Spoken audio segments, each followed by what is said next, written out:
ബഹുമാനപ്പെട്ട മുഖ്യമന്ത്രി അവതരിപ്പിച്ച 2026-27 സാമ്പത്തിക വർഷത്തെ പുതുക്കിയ ബജറ്റിനെ ഞാൻ അനുകൂലിക്കുകയാണ് സർ. എല്ലാ കോട്ടകൊത്തളങ്ങളും പുരാവസ്തുകാവും, എല്ലാ പീരങ്കികളും നിശബ്ദമായി തുരുമ്പിക്കും, എല്ലാ സുൽത്താൻമാരും വെളിച്ചം കടക്കാത്ത ഗുഹയിലൂടെ ഒളിച്ചോടും. ഉറക്കച്ചടവില്ലാത്ത എൻ്റെ കുട്ടികൾ ഇവയെല്ലാം കൗതുകപൂർവ്വം നോക്കിക്കാണും. കവി കടമ്മനിട്ടയുടെ വരികളാണ് സർ. സർ, ഏതു തരംഗം വന്നാലും ഇടതുപക്ഷം തോൽക്കാത്ത 55-ലധികം നിയമസഭാ മണ്ഡലങ്ങൾ 2008 ഡീലിമിറ്റേഷനു ശേഷം ഉണ്ടായി എന്ന വീരവാദം ഇടതുപക്ഷത്തു നിന്നും കഴിഞ്ഞ തെരഞ്ഞെടുപ്പ് കാലത്ത് നാം കേട്ടിരുന്നു. LDFന് ഭരണം ലഭിക്കാൻ 55 കോട്ടകളോടൊപ്പം കേവലം 16 സീറ്റുകൾ മാത്രം ജയിച്ചാൽ മതി എന്നായിരുന്നു അവരുടെ അഭിപ്രായം. എന്നാൽ ഇന്ന് LDFന്റെ എല്ലാ കോട്ടകൊത്തളങ്ങളും പുരാവസ്തു ആയിരിക്കുകയാണ് സർ. കോട്ടകൾ നെടുകെ പിളർന്നു. അതിനുള്ളിലേക്ക് വികസനത്തിന്റെ വായുവും വെളിച്ചവും എത്തി. തകർന്ന് തരിപ്പണമായ അത്തരമൊരു കോട്ടയിൽ നിന്നാണ് സർ ഞാൻ ഈ നിയമസഭയിലെത്തിയത്. സർ, 49 വർഷത്തിന് ശേഷമാണ് പേരാമ്പ്രയിൽ ഒരു UDFന്റെ MLA ഉണ്ടാവുന്നത്. മാത്രമല്ല, ഇന്ത്യൻ യൂണിയൻ മുസ്ലിം ലീഗിന്റെയും പേരാമ്പ്രയുടെയും ചരിത്രത്തിലെ ആദ്യത്തെ വനിതാ MLA ആവാനുള്ള ഭാഗ്യവും എനിക്ക് ലഭിച്ചു. ഞാൻ എൻ്റെ സ്വന്തം പേരാമ്പ്രക്കാരോടും എൻ്റെ സമുന്നതരായിട്ടുള്ള നേതാക്കൾ, ബഹുമാന്യനായിട്ടുള്ള പാണക്കാട് സെയ്ദ് സാദിഖ് അലി ശിഹാബ് തങ്ങൾ, ബഹുമാന്യനായിട്ടുള്ള കുഞ്ഞാലിക്കുട്ടി സാഹിബ്, പ്രിയപ്പെട്ട മുനീർ സാഹിബ് ഉൾപ്പെടെയുള്ള നേതാക്കളോടും എൻ്റെ നന്ദിയും കടപ്പാടും അറിയിക്കുകയാണ്. പേരാമ്പ്ര നിയോജക മണ്ഡലത്തിലേക്ക് UDF നേതാക്കൾ സ്ഥാനാർത്ഥിയായി എന്നെ പറഞ്ഞയച്ചപ്പോൾ ഇടതുപക്ഷത്തിന്റെ സമുന്നതരായിട്ടുള്ള നേതാക്കൾ പറഞ്ഞത് തെരഞ്ഞെടുപ്പ് ഒരു കുട്ടിക്കളിയല്ല എന്നുള്ളതായിരുന്നു. എതിരാളികളെ കുട്ടിയായി ചിത്രീകരിച്ച് പുച്ഛിച്ചും പരിഹസിച്ചും ധാർഷ്ട്യം കാട്ടുന്ന CPM പതിവ് ശൈലി തന്നെയാണ് സർ പേരാമ്പ്രയിലും കണ്ടത്. ഈ പ്രയോഗം അവിടെയും നിന്നില്ല. കൗമിലെ കുട്ടി എന്ന വർഗീയ അനൗൺസ്മെന്റുമായി അവർ വീണ്ടും ഇറങ്ങി. ഒരു കാര്യം പറയാതെ നിവൃത്തിയില്ല സർ. നിതിൻ ഗഡ്കരി പെട്രോളിൽ എത്തനോൾ എങ്ങനെയാണോ കലർത്തുന്നത്, അതുപോലെയാണ് ഇന്ന് CPM കമ്മ്യൂണിസത്തിൽ വർഗീയത പടർത്തുന്നത്. ഉത്തരേന്ത്യയിൽ BJP എടുക്കുന്ന അപകടകരമായിട്ടുള്ള വർഗീയ പ്രചരണം അവർ കാഫിർ സ്ക്രീൻഷോട്ടിലൂടെ വടകരയിലും കൗമിലെ കുട്ടി എന്ന അനൗൺസ്മെന്റിലൂടെ പേരാമ്പ്രയിലും പുറത്തെടുത്തു. നിനക്കൊന്നും അറിയില്ല, നീ കുട്ടിയാണ് എന്നുള്ള ഒരു സിനിമ, നാട്ടുരാജാവ് സിനിമയിലെ മോഹൻലാലിന്റെ കഥാപാത്രമുണ്ട്. ആ കഥാപാത്രത്തിന് തുല്യമായി ഫ്യൂഡൽ മാടമ്പികളോട് വിട്ടുവീഴ്ചയില്ലാത്ത നിലപാട് സ്വീകരിക്കാൻ ഇടതുപക്ഷ രാഷ്ട്രീയത്തിൽ വ്യക്തതയുള്ളവരാണ് സർ എൻ്റെ പേരാമ്പ്രയിലുള്ള ഇടതുപക്ഷക്കാർ എന്നുള്ളത് കൂടി ഞാൻ അറിയിക്കുകയാണ്. വർഗീയപരമായി ആക്ഷേപിക്കാൻ തുടങ്ങിയപ്പോൾ എന്നെ ചേർത്ത് പിടിച്ച ഒരുപാട് ആളുകളുണ്ട്. അവിടുത്തെ അമ്മമാരുണ്ട്, സഹോദരങ്ങളുണ്ട്. ഇനിയും ഗതാഗത സൗകര്യം പോലും എത്തിയിട്ടില്ലാത്ത വീടുകളിൽ താമസിക്കുന്ന ഒരുപാട് കുടുംബങ്ങളുണ്ട്. വർഗീയത തള്ളിക്കളഞ്ഞ പേരാമ്പ്രയിലെ നല്ലവരായിട്ടുള്ള കമ്മ്യൂണിസ്റ്റുകാരുണ്ട്. അവരുടെ എല്ലാം പ്രതിനിധിയാവാൻ എനിക്ക് ഈ സർക്കാരിനോടൊപ്പം നിൽക്കണം എന്നുള്ളതാണ് ഞാൻ ആഗ്രഹിക്കുകയും പ്രാർത്ഥിക്കുകയും ചെയ്യുന്നത്. സർ, ഞങ്ങളെ സംബന്ധിച്ചിടത്തോളം ഈ ബജറ്റ് ഒരു വൈകാരികമായിട്ടുള്ള ഡോക്യുമെന്റ് ആണ്. 1987 പേരാമ്പ്രയിൽ UDFന്റെ നേതൃത്വത്തിൽ ഒരു പിക്കറ്റിംഗ് നടന്നതിന്റെ ഒരു വാർത്തയാണിത്. ഇത് മലയാള മനോരമ പത്രത്തിൽ പ്രസിദ്ധീകരിച്ചതാണ്. അതേപോലെ 2000 മെയ് 21 മുസ്ലിം യൂത്ത് ലീഗിന്റെ നേതൃത്വത്തിൽ നടന്നിട്ടുള്ള ഒരു ഹൈവേ മാർച്ചാണിത്. ഇതിലും ആവശ്യം പറയുന്നത് ഞങ്ങൾക്ക് ഒരു താലൂക്ക് വേണം എന്നുള്ളതാണ്. അന്ന് ആ പിക്കറ്റിൽ പങ്കെടുത്ത് സംസാരിച്ചിരുന്ന ഒരുപാട് മനുഷ്യർ ഇന്ന് ജീവിച്ചിരിക്കുന്നില്ല. അതിൽ പ്രധാനപ്പെട്ട ഒരു വ്യക്തി എൻ്റെ തെരഞ്ഞെടുപ്പിനെ നയിച്ചിട്ടുള്ള ശ്രീ ബാലനാരായണൻ. അവര് ഈ കഴിഞ്ഞ ദിവസം തെരഞ്ഞെടുപ്പ് വിജയം അറിഞ്ഞതിന് ശേഷം മരണപ്പെട്ടു.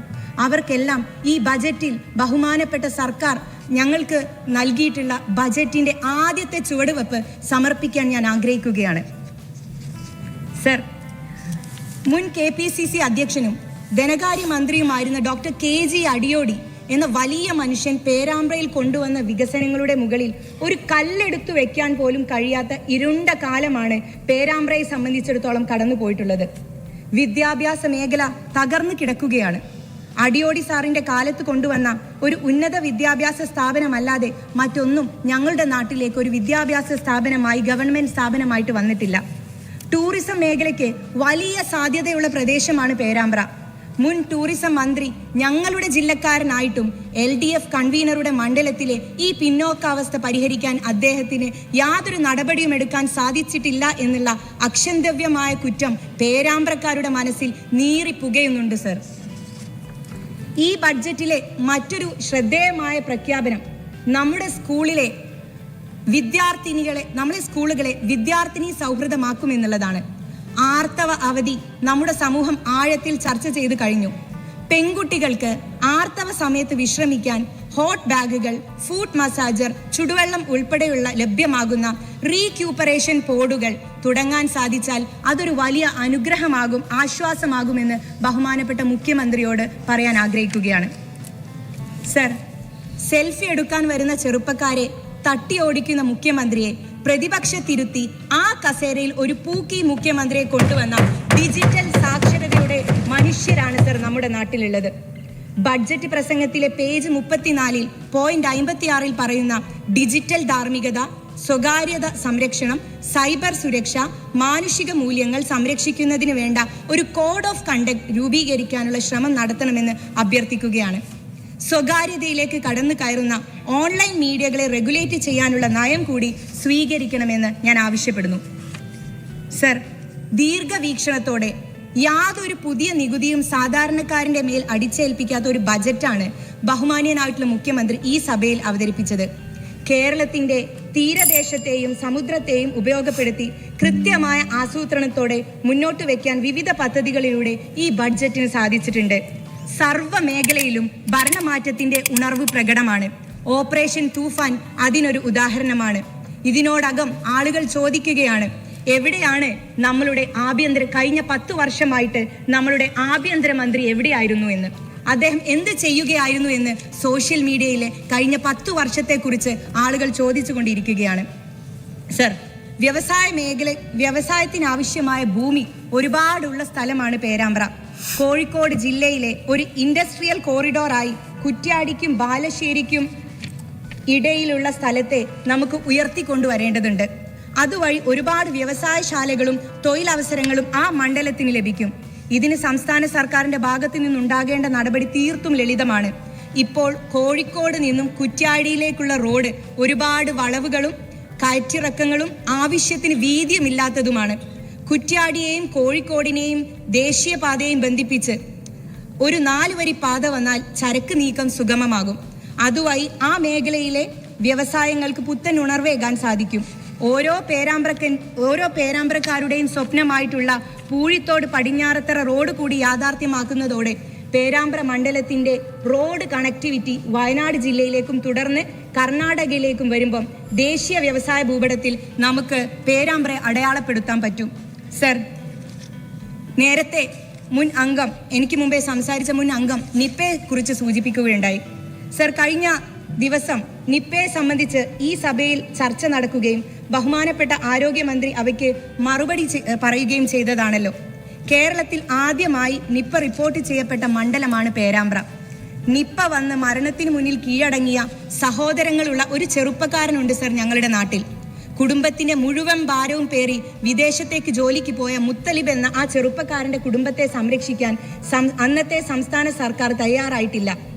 നമ്മുടെ നാട്ടിൽ ആദ്യമായി നിപ്പ വന്ന് ഒരു വീട്ടിലെ 2 പേർ മരണപ്പെട്ടിട്ടും അവർക്ക് വേണ്ടതൊന്നും ചെയ്യാൻ ഇപ്പോൾ നടന്നു വരുന്ന നിപ്പ പ്രതിരോധ പ്രവർത്തനങ്ങളെ അട്ടിമറിക്കാൻ ശ്രമിച്ച LDFന്റെ ക്രൂരതയ്ക്ക്, എമ്പതിയില്ലായ്മയ്ക്ക് കേരളത്തിന്റെ പൊതു മനസാക്ഷി മാപ്പ് നൽകില്ല സർ.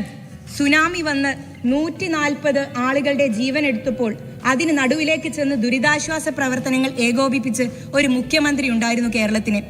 2016 ഏപ്രിൽ 10 പുറ്റിങ്ങലിൽ വെടിക്കെട്ട് അപകടം ഉണ്ടായപ്പോൾ തിരഞ്ഞെടുപ്പ് പ്രവർത്തനം മുഴുവൻ മാറ്റിവെച്ച് ഓടിയെത്തിയ ഒരു മനുഷ്യനുണ്ടായിരുന്നു. പുല്ലൂരാംപാറയിലും ചീയപ്പാറയിലും അവസാനിച്ചു മേഡം. ഉരുൾപൊട്ടൽ ഉണ്ടായപ്പോൾ ആ നാട്ടിലെ മനുഷ്യരെ ചേർത്ത് നിർത്തിയ ഒരാളുണ്ടായിരുന്നു കേരളത്തിന്. എമ്പതിയെ പറ്റി പറയുമ്പോൾ ഞങ്ങളുടെ ഉമ്മൻചാണ്ടി സാറിനെ കുറിച്ച് എങ്ങനെയാണ് സർ പറയാതിരിക്കുക? കഴിഞ്ഞ 10 വർഷം കൊണ്ട് കേരളത്തിന് കൈമോശം വന്ന രാഷ്ട്രീയ സംസ്കാരത്തിൽ ഏറ്റവും പ്രധാനപ്പെട്ടത് ഈ നാട്ടിലെ ജനങ്ങൾ അനുഭവിക്കുന്ന ഭരണപരമായിട്ടുള്ള അനാഥത്വമായിരുന്നു. കവളപ്പാറ ദുരന്തമുഖം സന്ദർശിക്കാതെ ഒളിച്ചോടിയ, ഓഖി ദുരന്ത ബാധിത പ്രദേശത്ത് പോകാതിരിക്കുകയും പിന്നീട് പോയപ്പോൾ ജനങ്ങൾ കൈകാര്യം ചെയ്യുകയും ചെയ്ത ഒരു മുഖ്യമന്ത്രിയാണ് കഴിഞ്ഞ 10 വർഷം കേരളത്തിന് ലഭിച്ചത്. മുഖ്യമന്ത്രി സന്ദർശിച്ചാൽ എന്ത്, സന്ദർശിച്ചിട്ടില്ലെങ്കിൽ എന്ത് എന്ന അവസ്ഥയായിരുന്നു ഈ നാടിന്. ഭരണപരമായിട്ടുള്ള ഈ അനാഥത്വത്തിന്റെ പരിഹാരമാണ് സർ UDF ലഭിച്ച ഈ മാൻഡേറ്റ്. ഈ തിരിച്ചടി വാങ്ങി 30 ദിവസം തികയുന്നതിന് മുമ്പ് ആരോഗ്യമന്ത്രി കോഴിക്കോട് സ്റ്റേഷൻ ചെയ്ത് പ്രവർത്തിച്ചിട്ടില്ല എന്ന ആരോപണം ഉന്നയിക്കണമെങ്കിലും ചില്ലറ രാഷ്ട്രീയ അന്ധതൊന്നും പോരാ മാഡം. അർത്ഥശങ്കയ്ക്കില്ലാത്തയിടത്തോളം ഒരു കാര്യം പറയാൻ ആഗ്രഹിക്കുകയാണ്. മഹാത്മാഗാന്ധിയുടെ പാദങ്ങൾ പതിഞ്ഞ മണ്ണാണ് എന്റെ പേരാമ്പ്രയുടേത്. മതേതര ഇന്ത്യയുടെ പ്രതീക്ഷയായിട്ടുള്ള ശ്രീ രാഹുൽ ഗാന്ധി നേരിട്ട് വന്ന് നയിച്ചാണ് ഈ തെരഞ്ഞെടുപ്പിൽ ഞാൻ വിജയിക്കുന്നത്. മഹാത്മാഗാന്ധിയുടെ ഘാതകരുടെ പിൻതലമുറക്കാരുടെ മുന്നിലോ, മുൻപ് ബംഗാളിലും ഇപ്പോൾ കേരളത്തിലും അവർക്ക് വഴി തെളിയിച്ചു കൊണ്ടിരിക്കുന്നവർക്ക് മുമ്പിലോ നിലപാട് പണയം വെക്കാൻ ഒരിക്കലും ഞാൻ മുതിരില്ല എന്നുള്ള വാക്ക് എന്റെ പ്രിയപ്പെട്ട പേരാമ്പ്രക്കാർക്ക് മുമ്പിൽ അവതരിപ്പിച്ചുകൊണ്ട് ഈ ബജറ്റ് അനുകൂലിച്ചുകൊണ്ട് ഞാൻ എന്റെ വാക്കുകൾ ചുരുക്കും. Shri C Ajayaprasad 5 minute. Sir, ഞാൻ ഈ ബജറ്റിനെ എതിർത്തുകൊണ്ടാണ് സംസാരിക്കുന്നത്. പുഞ്ചിരിഹ കുലീനമാം കള്ളം നെഞ്ചു കീറി ഞാൻ